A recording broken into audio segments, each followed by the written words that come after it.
Sunday, August 3rd, 2025.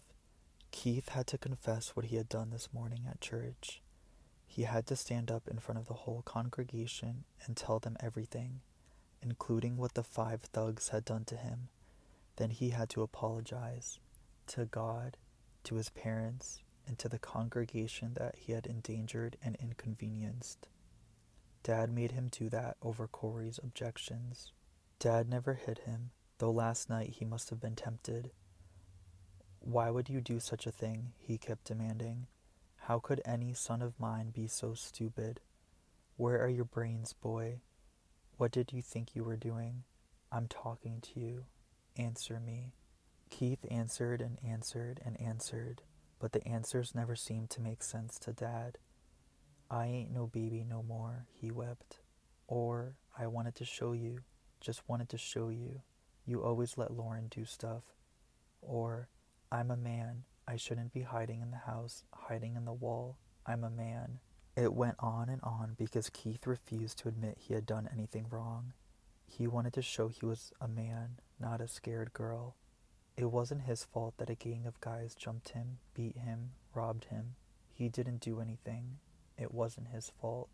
Dad stared at him in utter disgust. You disobeyed, he said. You stole. You endangered the lives and the property of everyone here, including your mother, your sister, and your little brothers. If you were the man you think you are, I'd beat the hell out of you. Keith stared straight ahead. Bad guys come in even if they don't have a key, he muttered. They come in and steal stuff. It's not my fault. It took Dad 2 hours to get Keith to admit that it was his fault. No excuses. He'd done wrong. He wouldn't do it again. My brother isn't very smart, but he makes up for it in pure stubbornness. My father is smart and stubborn. Keith didn't have a chance, but he made Dad work for his victory. The next morning, Dad had his revenge. I don't believe he thought of Keith's forced confession that way, but Keith's expression told me that he did. How do I get out of this family? Marcus muttered to me as we watched. I sympathized.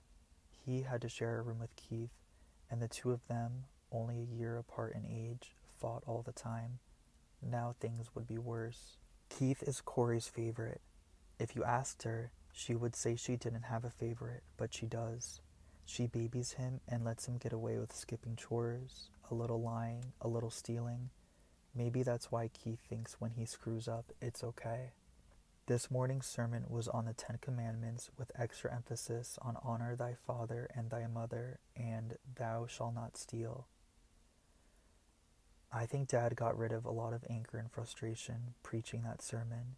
Keith, tall, stone-faced, looking older than his 13 years, kept his anger. I could see him keeping it inside, holding it down, choking on it.